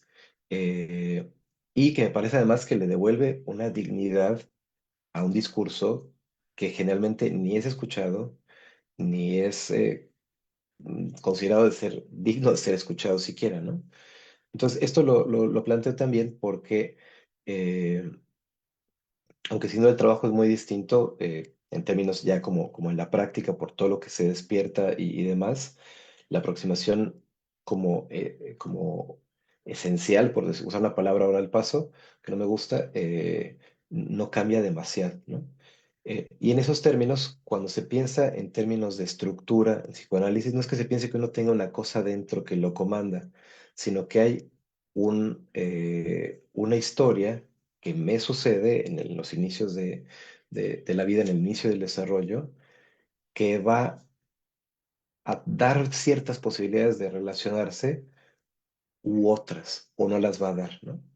Y es por eso que preguntaba el asunto de la salida de la psicosis, ¿no? Desde este lugar, ¿no? Clínicamente yo no conozco ningún caso, ¿no? Reportado de alguien que hubiese tenido un diagnóstico de esa naturaleza, o no diagnóstico, pero una condición de esa naturaleza y que ahora se mueve en un registro radicalmente distinto. Puede haber personas muy funcionales, pero con este tipo de cosas asediando y que además casi siempre el acercamiento a este tipo de clínica, hace poco estuve en un congreso de terapia corporal, bueno, lo digo así, me escupirían, bueno, eso de la perspectiva regiana, ¿no? De terapia corporal, porque hay muchas terapias corporales que retoman a Reich, ¿no? Acá en Italia, y en una conferencia, en un taller donde estaba Patti Estrada, le preguntaban justo sobre la psicosis y decía, es que en realidad la psicosis sabe muy poco porque el trabajo que tenemos ya está medicado. Entonces no es, digamos, el organismo funcionando así como espontáneamente se ha estructurado, sino mediado por el psicofármaco, ¿no? Entonces, esa es una condición que nunca hay que perder de vista, ¿no? Si yo pienso en mis pacientes y que son, que se podrían pensar como muy funcionales o muy normales vistos desde afuera, ¿no? Pero están mediados también por una psicofarmacología que también está haciendo que su funcionamiento, vamos a decir, más espontáneo quede mitigado, mermado, eh, tamizado al menos por la química, ¿no? Entonces, bueno, con esto se hay mucho más que comentar, pero regreso la palabra por allá a María. Qué gusto verte y luego de nuevo a Carlos.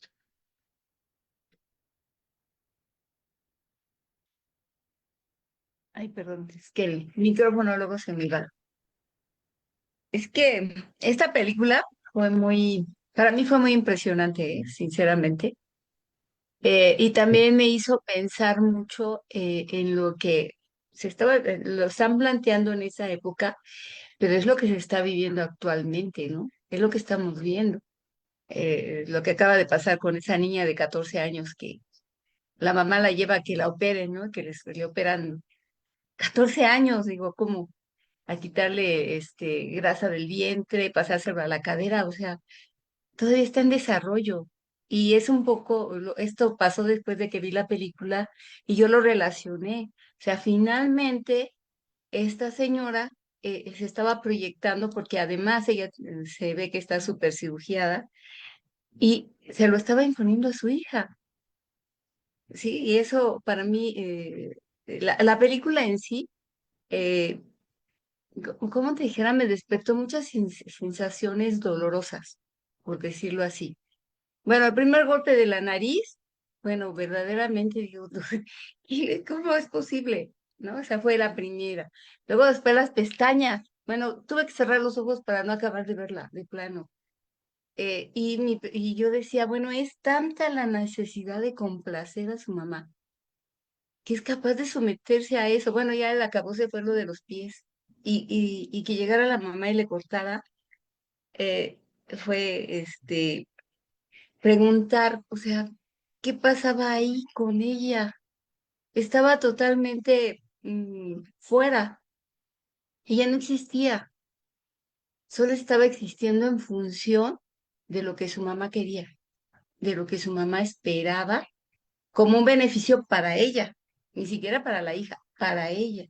Y pues surge ahí la otra Cenicienta, que finalmente pues llega de alguna manera, pues sí se le atraviesa, porque ya el príncipe ya la había visto, ya estaba bailando con ella cuando ella se le atraviesa y pues la derrumba. Ahí se vuelve ella nuevamente a darse cuenta de que no es valiosa, de que todo lo que ha hecho ha sido inútil y que llega alguien y te hace a un lado.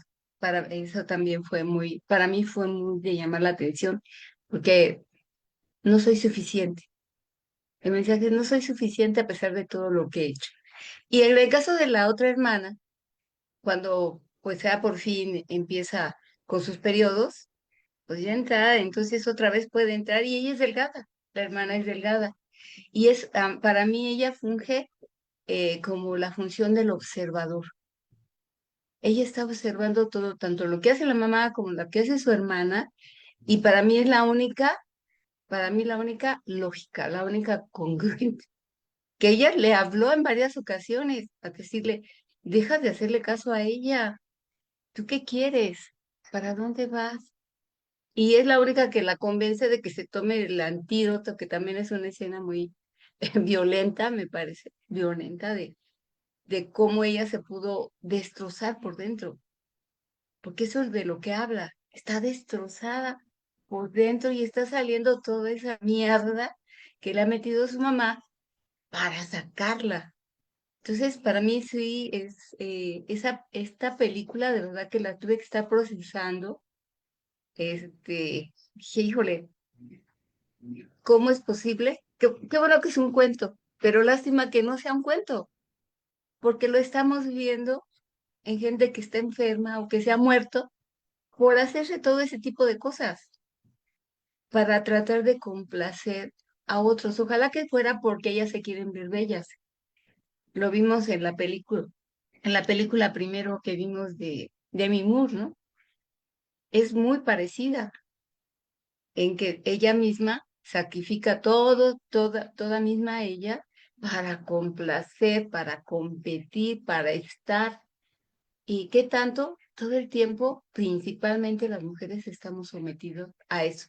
Los hombres también, pero es mayor la exigencia para las mujeres, ¿no? En que estés delgada, que no tengas panza, que no se te caiga la cara, que esto, en diferentes etapas, desde que eres chiquita hasta que ya eres una persona adulta.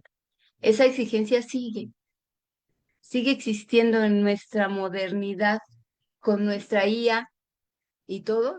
Eso no, como que eso fue llevado en esa película a mostrarnos lo grotesco que está ocurriendo en esta actualidad. Yo así lo vi. Esto pasa aquí y ahora. Y eso es lo que quería comentar. Fue muy impresionante, pero sí me hizo reflexionar muchas cosas muy interesantes y qué bueno que nos invitaron a verla. Fue muy interesante. Gracias a ambos. Muchas gracias, María. Carlos. Sí, no sé si antes de responder la pregunta que tú formulaste, si estás enterado de este caso que está platicando María. ¿Qué crees que no? No, justo me sorprendía. Quería después averiguar, pero si lo compartes estaría muy bien. Sí, pues una chica que aparentemente es enfermera, que trabaja con un cirujano plástico, pues Mm. somete a su hija, sí, a diferentes intervenciones plásticas para verse mejor y la chica fallece. Sí. Entonces, pues sí, la madre toda arreglada, toda producida, pero pues esa es la parte compleja, ¿no? Que tanto era la decisión de la hija, que tanto era lo que ella pudiera en ese sentido añorar, pero pues a fin de cuentas, pues quién sabe, termina falleciendo. Pero bueno, Y, nada más como un comentario ahí sobre, y afortunadamente están ya en la cárcel los dos. sí. Y respondiéndote desde la otra parte, yo coincido completamente con la parte donde yo no tengo referentes de trabajo gestáltico, no que no se haga. Hay lugares donde sí se propone la terapia gestal en contextos psiquiátricos, incluso para situaciones de trabajo con pacientes psicóticos, pero no tengo como tal, pues, una estadística, un dato duro para poder mencionar, pues, cuáles son los resultados o el éxito terapéutico en ese sentido. No lo tengo, ¿no? Pero desde la postura del mismo PHG, pues sí hablan de este tipo de ajuste, ¿no? Donde la persona pues tiene esta respuesta, ya sea de cualquier psicopatología, o sea, no estamos hablando exclusivamente de una cuestión de psicosis, de cualquier psicopatología en el sentido de cómo es que entonces la persona pierde sus poderes de orientación y manipulación. Entonces es toda una postura bien interesante la del PHG. ¿Por qué? Porque le apuesta todo a lo que pues se denomina como la autorregulación organísmica. Y esa es la parte más compleja de todo porque pues socialmente nadie cree en eso. Entonces consideramos que el organismo no va a poder ajustarse. Se le llama autorregulación porque de alguna manera es en donde la persona hace los ajustes necesarios para poderse adaptar al entorno. No es que realmente exista una forma donde yo solito me regulo sin necesidad de un otro. O sea, no va por ahí. Ahí es en donde muchas personas se confunden con esta palabra, este término. No va en función de que yo solito pueda regularme. Yo me relaciono en función al entorno, pero en esta autorregulación es todo lo que yo voy teniendo que hacer, todos estos procesos que voy teniendo que ejecutar para entonces poderme ajustar a mi entorno de una manera diferente. Entonces se habla de estos poderes de orientación, o sea, pues me oriento hacia mi satisfactor, y de manipulación, o sea, de contactar con mi satisfactor y poder entonces destruirlo para poderlo integrar. Entonces, pues esa es la parte compleja porque yo siempre pongo el ejemplo en ese sentido de psicosis, ¿no? Estamos muy acostumbrados a ver cómo es que la persona que tiene psicosis, pensemos que todos nosotros somos una familia, entonces, pues debido a la dinámica que existe entre todos nosotros, mi mejor ajuste creativo para enfrentar a este entorno es un brote psicótico. Entonces, ¿qué pasa cuando a mí me llevan al psiquiatra y me obligan a tomar un tratamiento farmacológico? Hasta donde el fármaco, pues, me obliga de alguna forma a volver a entrar en esta realidad con estas relaciones. Por consiguiente, ¿qué tanto? Pues vamos a ver cómo es que realmente la persona con todo y el fármaco muy probablemente va a volver a presentar el ajuste psicótico a la hora de que no está cambiando absolutamente nada en su relación con su entorno. Entonces, hasta dónde no es, tú permite el brote psicótico y tan se acabó, ¿no? O sea, sí me queda claro que pues precisamente la persona puede estar en un lugar donde se encuentre pues más protegida, donde se encuentre en otro lugar donde pues no se haga daño a sí misma o hacia los demás y esperar a que se ajuste o se recuperen, como menciona el libro, estos poderes de orientación y manipulación. Pero pues es como si no creyéramos que eso es posible.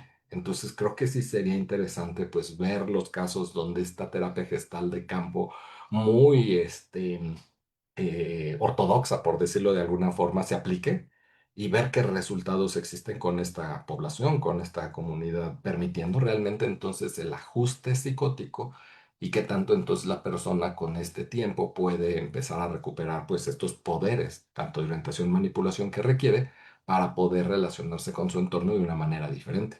Entonces, a nivel teórico es así, pero sí tendríamos que verlo pues a través de casos clínicos, ¿no? Eso que ni qué. Gracias, Carlos. Irais. Gracias, buenas noches.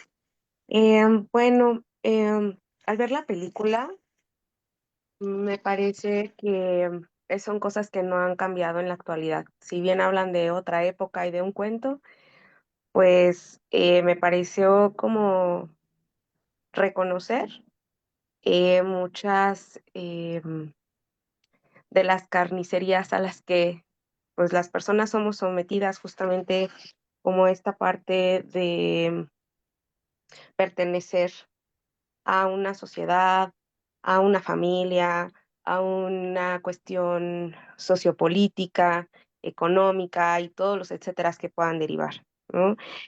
Me parece, al ver cada uno de los personajes, no solamente en Elvira, sino también en la mamá y en las hermanas, y pues hasta en otros personajes adjuntos, como pues todas están siempre en una continua desventaja, ¿no? La mamá pues vista como desde una edad en donde pues ya es complejo que alguien la pueda elegir, ¿no? Y tener que recurrir pues a lo único que ha sabido hacer, ¿no? Es complacer a otros hombres desde una cuestión eh, únicamente sexualizada. A partir de eso, bueno, pues generacionalmente ir em, educando, enseñando, que si bien es como una sátira el libro que siempre trae Elvira, leyendo que hay un príncipe, ¿no? Y que ese es el príncipe y que esa es la vida ideal que se debe de tener, pues es como se crean las limitantes del justo pensar por nuestra propia identidad y únicamente pensar en que esa es una meta a llegar.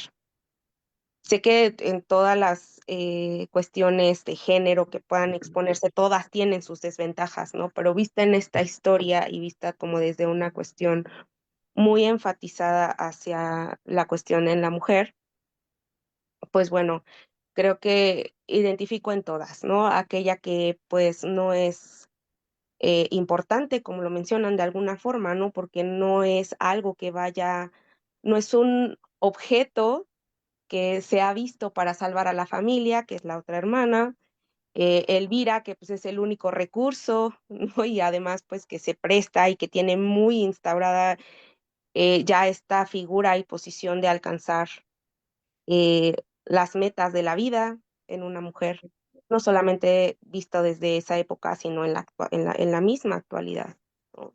Entonces, como generacionalmente estas cuestiones que quedan como chips instaurados, ¿no? En nuestra existencia, porque no voy a negar que a pesar de yo no ser una persona que esté a favor de la carnicería estética, no quiere decir que nunca haya sentido esa desventaja en relación a otros cuerpos, a otros niveles económicos, al desear, por supuesto, tener más de esto o tener menos de aquello, ¿no? Siempre en función de tener una mejor calidad de vida, ¿no? El correr hacia una estabilidad económica, social, emocional, lo que pongo entre comillas, ¿no? Entonces me parece como cada uno de los personajes de estas mujeres que aparecen en escena constantemente, no solamente lo que puede verse a Elvira como protagonista, sino todo su entorno, pues queda en desventaja, simplemente Cenicienta, ¿no? Que ella estaba enamorada de otro hombre y sin embargo, pues no enamorada, pues tiene que buscar la posición económica ideal, ¿no? Para poder encajar y continuar con una vida digna también, pues, entre comillas, ¿no?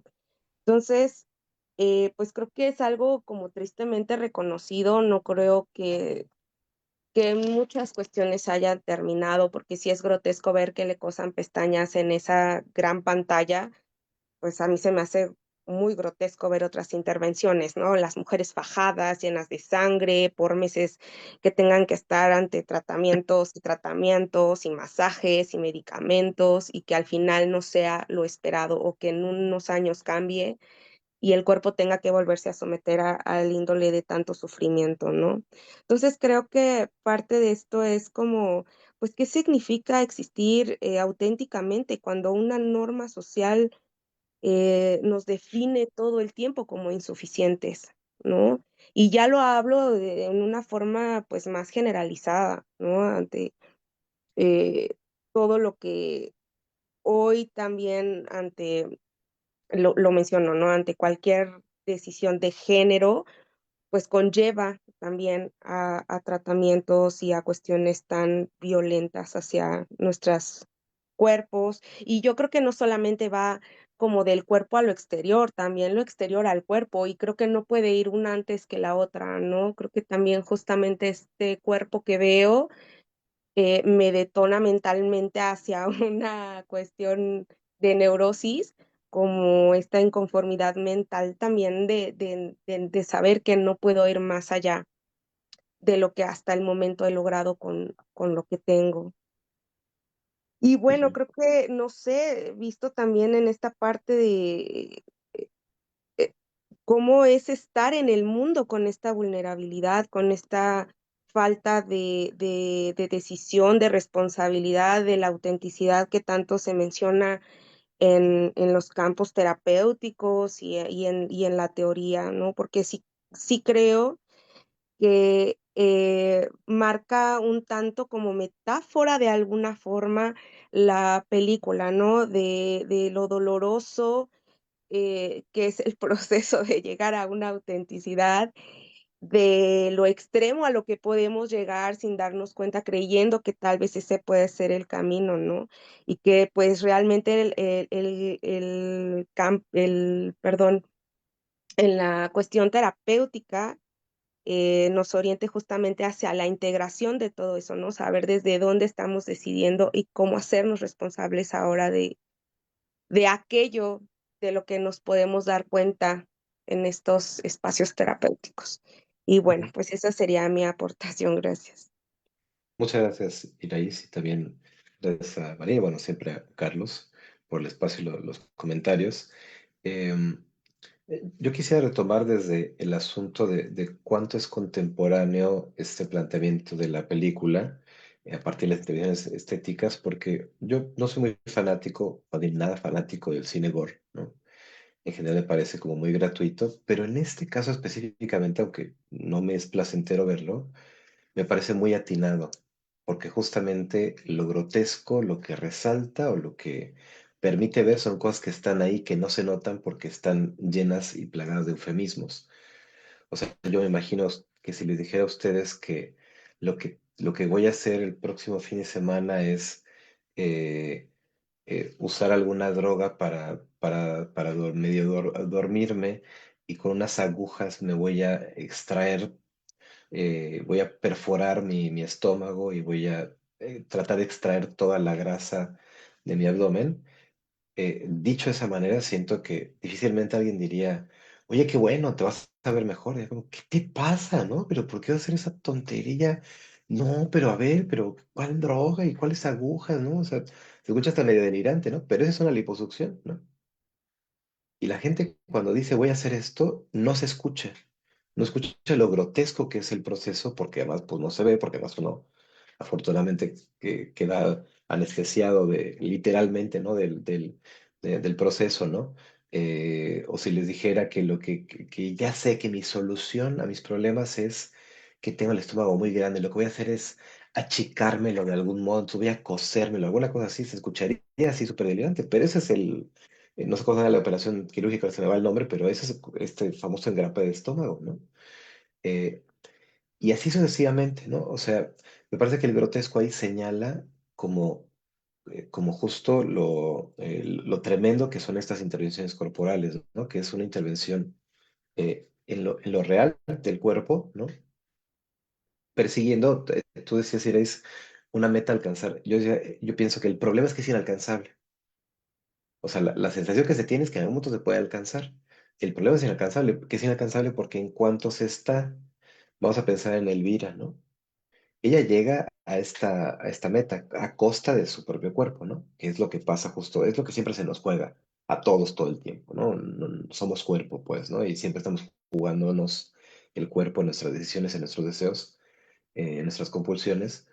pero bueno, acá lo que vemos es este detrimento del cuerpo, esa transformación dolorosa, ¿no? Del cuerpo para llegar a esta especie de meta, ¿no? Que aparentemente llega, que es ser vista por el príncipe, ¿no? Que no es ser vista por el príncipe, sino poder ser deseada por la mamá, ¿no? O sea, la mamá cuando ya se le cae el cabello a jirones, lo que hace la mamá dice, mira, aquí está la peluca, ¿no? Ahora sí eres bella, ¿no? Entonces el asunto nunca es con el príncipe, el asunto es con la mamá, ¿no? Eh, bueno, está representado en la idea del príncipe de así finalmente voy a satisfacer a mi mamá. O sea, voy a ser vista, voy a ser deseada, voy a ser amada pues, por ella, ¿no? Que es otra forma de decir, voy a cubrir la falta que ella tiene, ¿no? Y eso es imposible porque la falta es constitutiva. Ese es el asunto, le llamamos falta, vacío, como le quieran llamar, ¿no? Y de lo que se trata justamente ahora que decías, ir ahí sobre la clínica o la terapia, de lo que se trata, entre otras cosas, es justo de poder lidiar, bypass gástrico, gracias Lulu, eh, la cirugía está del engrapar el estómago, ¿no? Entonces le ponen nombres muy elegantes, ¿no? Para que no se escuche lo grotesco que son. Bueno, regresando a lo que está diciendo, que ya no sé qué es lo que está diciendo. A ver, lo que está diciendo es, claro, que que el asunto de la clínica tiene que ver con lidiar con la falta, ¿no? O sea, no ver cómo rayos, o sea, no hacer de la terapia como lo que va a llenar mi falta, ¿no? Que es muchas veces, paradójicamente, el modo de acercarse a la terapia, ¿no? Como yo siento que esto me falta, a lo mejor ahí encuentro eso que me falta, ¿no? Y el asunto tiene que ver con aprender a lidiar con ello, con el vacío existencial, usando otras terminologías, ¿no? Es algo que nos constituye. Bueno, entonces el personaje está en esto y cuando parece que está llegando, ¿no? Eh, por un lado todo se desmorona porque aparece alguien más hermosa, ¿no? Que se queda con el príncipe, lo que sea, ¿no? Que es justamente lo que se construye en esta forma medio delirante de si me caso con el príncipe, con el más rico de todos, vamos a decirlo, ¿no? Ahora sí no le va a faltar nada a mi mamá, ¿no? Entonces, por eso casarse con cualquier persona medianamente acaudalada, pues a ella le es indiferente, ella lo que quiere es que no le falte a la mamá, ¿no? Entonces, cuando se cae esa posibilidad, eh, lo que subraya es que siempre cuando se llega a esa meta, siempre aparece alguien más que representa ese ideal que es inalcanzable. Hay alguien más bonita, hay alguien a la que se le presta más atención, hay alguien que se queda con el más guapo, ¿no? O con alguien más guapo del que, con el que me quedé, o alguien más rico del que yo me quedé. Siempre está esa cosa inalcanzable, ¿no?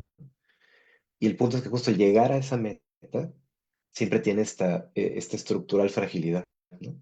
Porque para llegar a esa meta, digamos, lo dicho así, de Elvira, el costo que tiene es el cuerpo que se le está desbaratando, ¿no? Que se le está desmoronando, está cayendo a jirones el pelo, ya no está pudiendo sostener la destrucción interna que está generando la solitaria.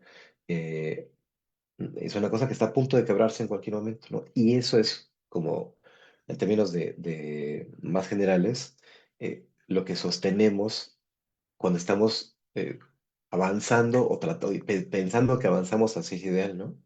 Siempre desde una fragilidad de dolor a punto del quiebre muy, muy importante, ¿no? O sea, el punto de esta meta tiene que ver con que no se puede alcanzar, decía, eh, y me parece que parte del trabajo tiene que ver justo, o sea, terapéutico, pues, tendría que ver justo no con aprender a lidiar la falta de ese ideal, que un poco se podría pensar, pero no va tanto por ahí, sino con el asunto de poder asumir que, aunque se pudiera alcanzar esa imagen que se tiene, provisional, siempre habrá otra porque lo que comanda en la búsqueda de esa imagen es una falta con la que hay que aprender a lidiar, ¿no?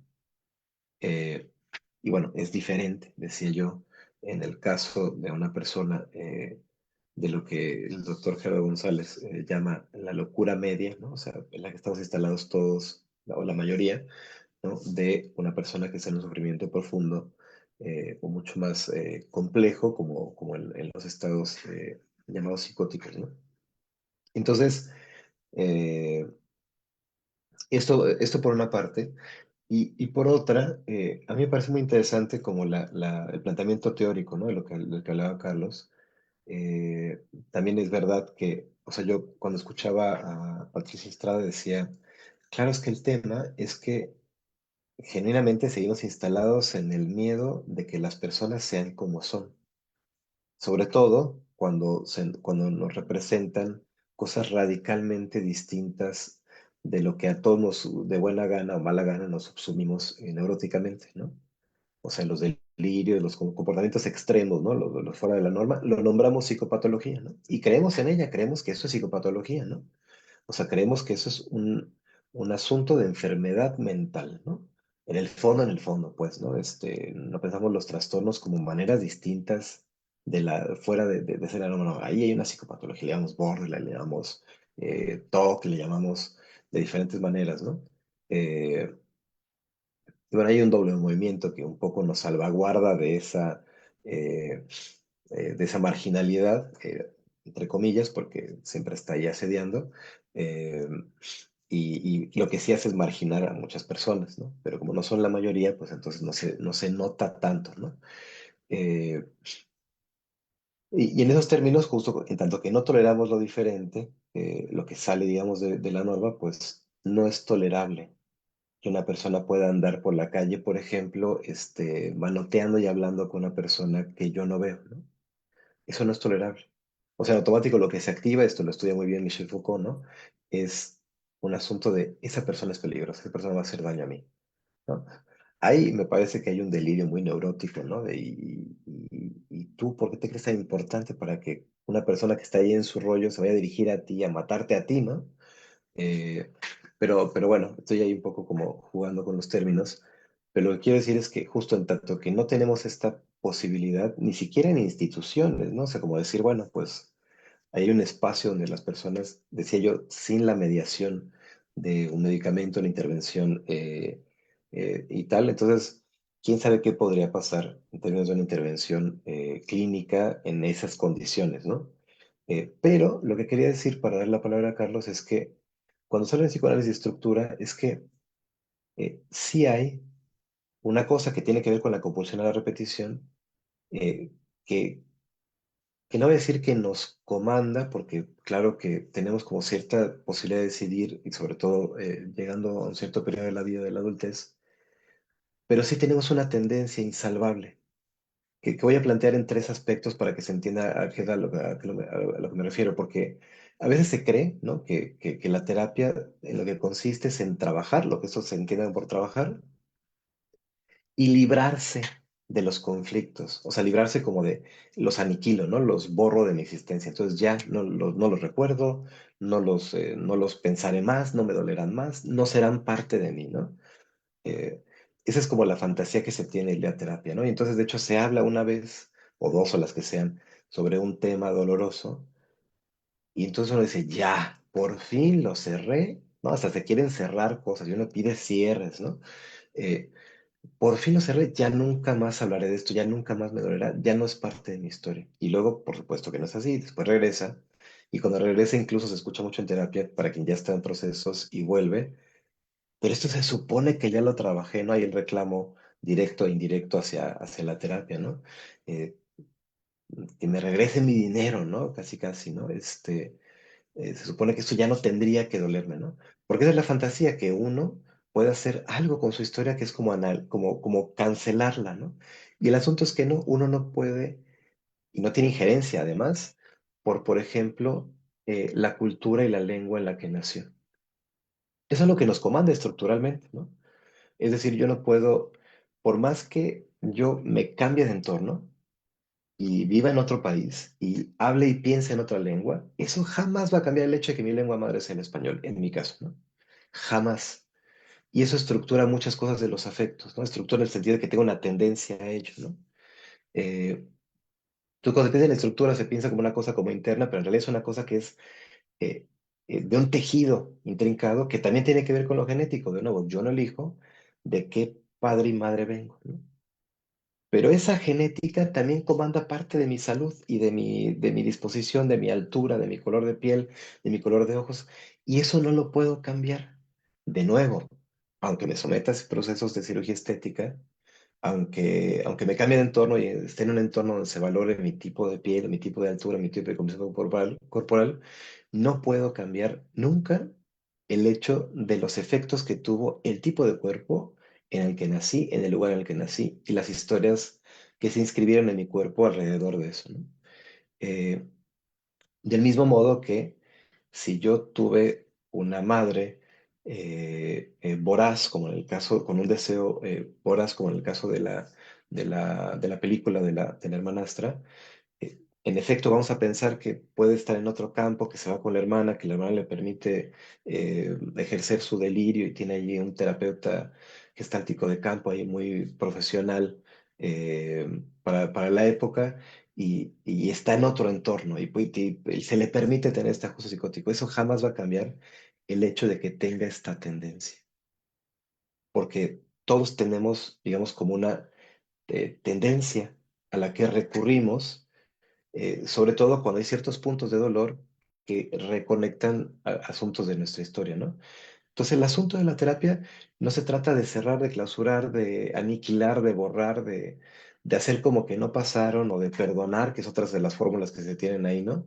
Eh, Sino de poder ordenar y poder decidir a partir de ello, que es como entender, en primer lugar, que esta tendencia que tengo tampoco es algo que yo en primera instancia, así muy estructuralmente hablando, elegí, ¿no? O sea, eso que me dijeron que soy, ese primer cuento que me contaron y que yo me repito actualmente y por el que daría a veces la vida, es un cuento que me vino dado.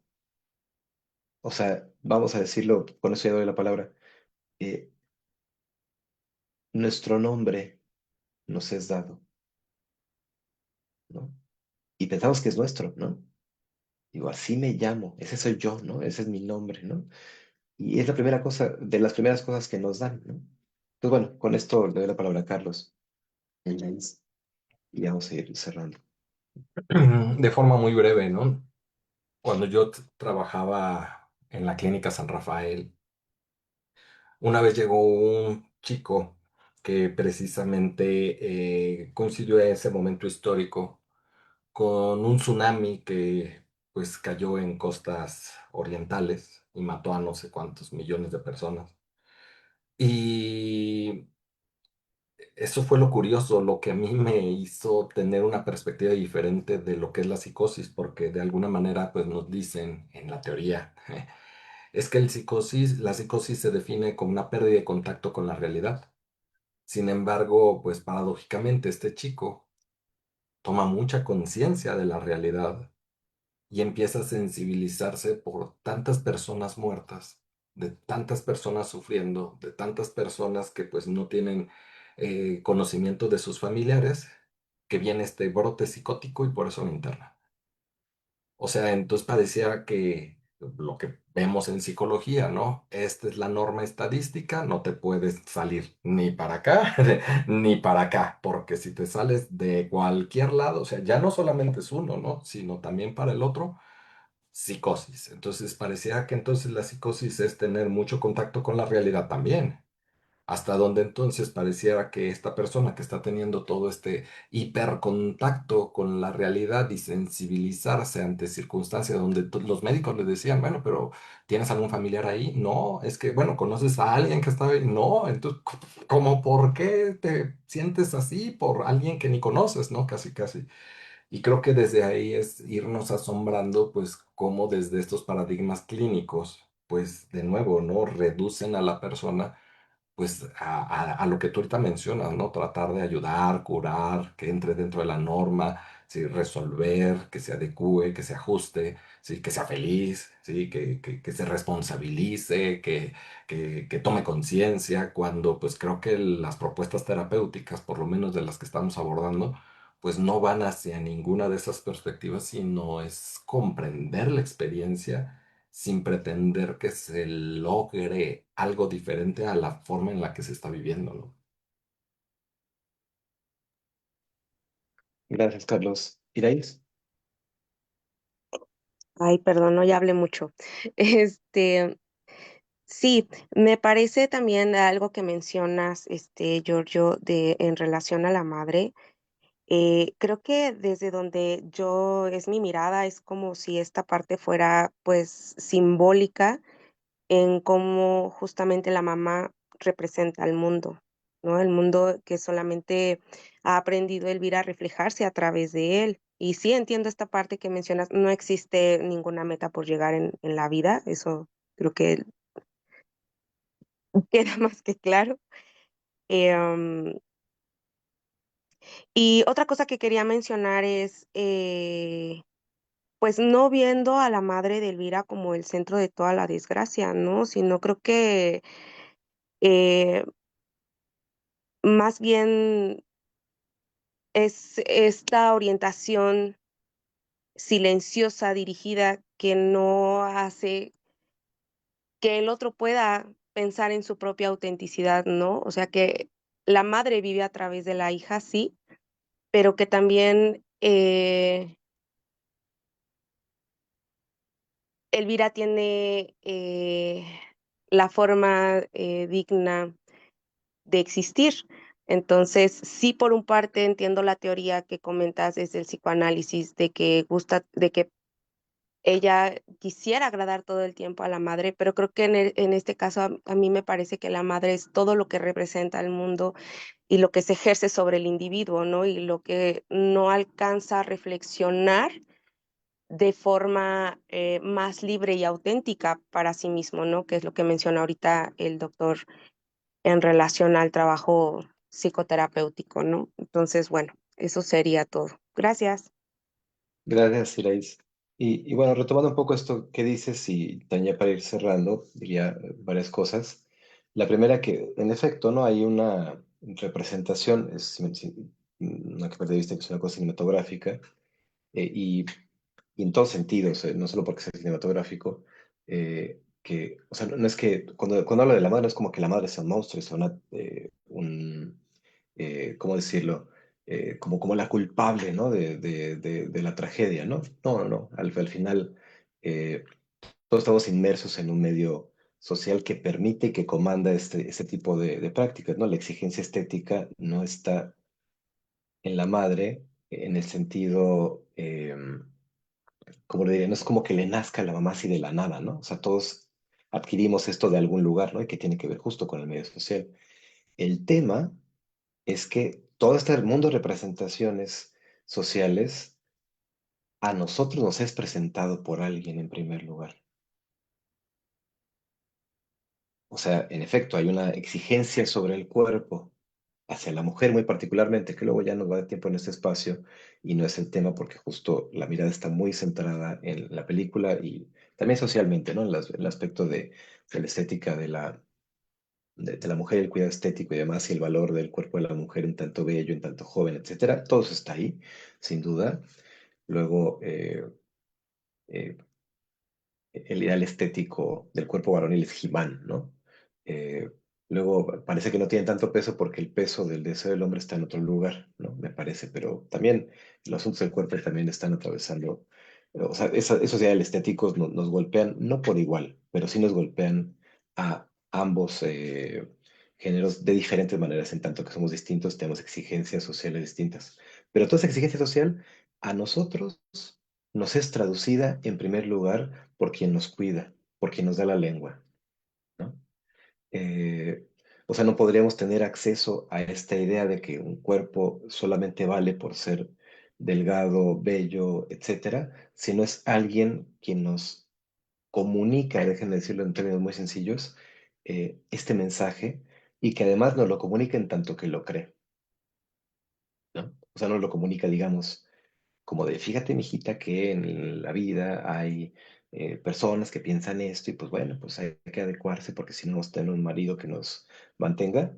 No, sino que justamente es algo que se encarna, que no se encarna tampoco voluntariamente, pues hay una cosa ahí generacional que va migrando, pues, eh, y esta exigencia social decía, que por supuesto está ahí, eh, el peso específico que tiene en nuestra historia es el que es encarnado en nuestro cuerpo familiar y en nuestro propio cuerpo, ¿no? Entonces, un poco, me parece que lo diría un poco desde ahí, o lo miraría desde ahí, ¿no? Eh, Porque eh, esta idea de ser auténtico, ¿no? Que yo me pregunto qué sería eso de ser auténtico en términos de, porque digo, no creo que lo digas de esta manera, Iraís, pero de repente esto de ser auténtico se puede algo así como escuchar como como estar conectado con mi propia esencia, por quien yo realmente soy, sin ninguna imposición. Eso es una fantasía, no existe, ¿no? Nosotros existimos porque somos con los otros, o sea, no hay manera, o sea, incluso como decía Carlos, ¿no? Genéticamente, ¿no? Eh, entonces esa autenticidad está atravesada por un tejido de relaciones que me constituyen, en las que me constituyen, en las que me configuran, me reconfiguran, ¿no? Luego decía, uno tiene una cierta serie de tendencias, ¿no? Dice, eres fuera de la alienación. Eh, sí, bueno, ya nos va a dar tiempo pues de entrar como en ello. Igual solo quería como acotar el tema, ¿no? De cómo puede ser escuchado. Igual, este asunto de la alienación.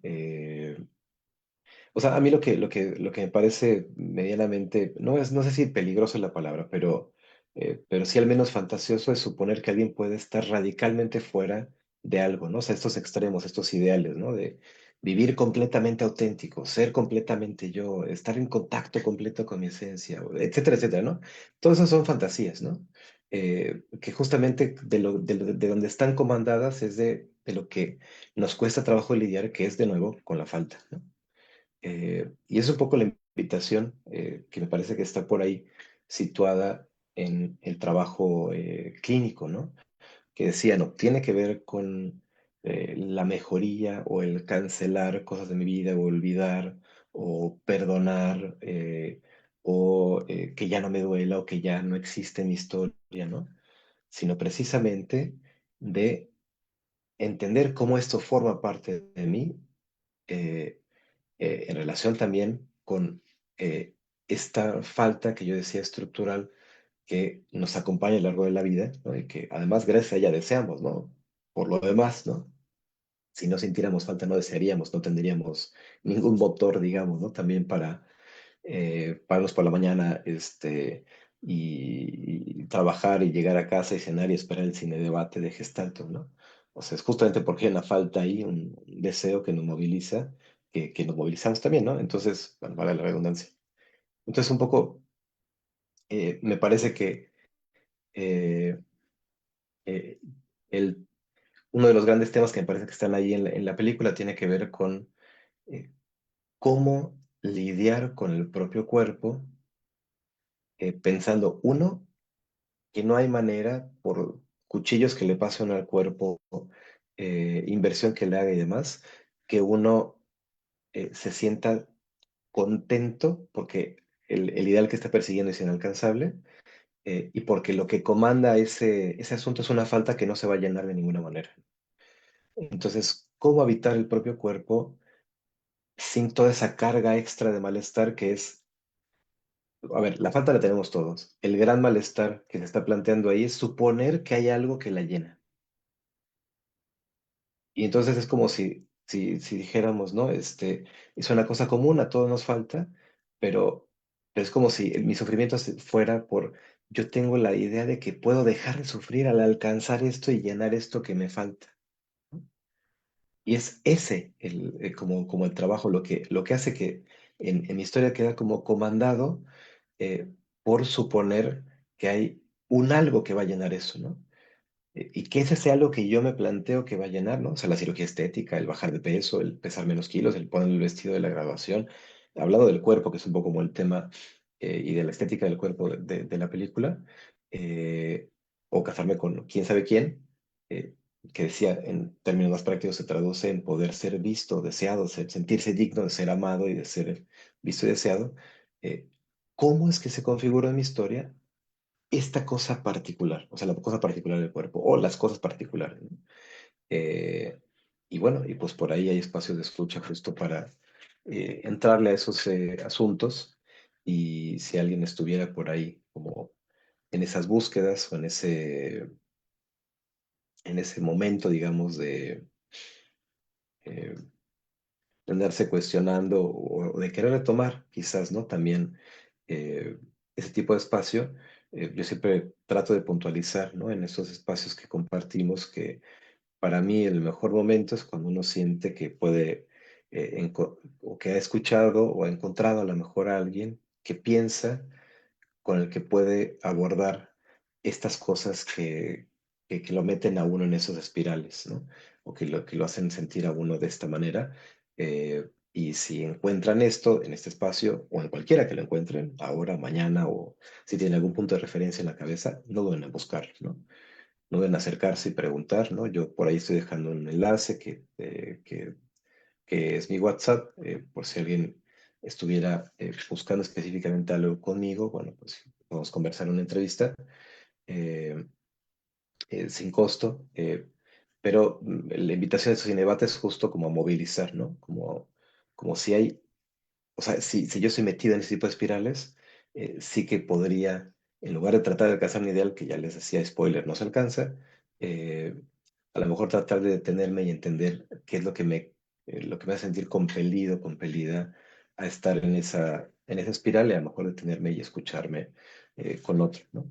Entonces, bueno, pues yo con esto iría cerrando y no sin agradecerles de nuevo su presencia y su participación en este cine debate y pues gracias a Carlos siempre por el espacio y pues nos vemos la próxima con la próxima película.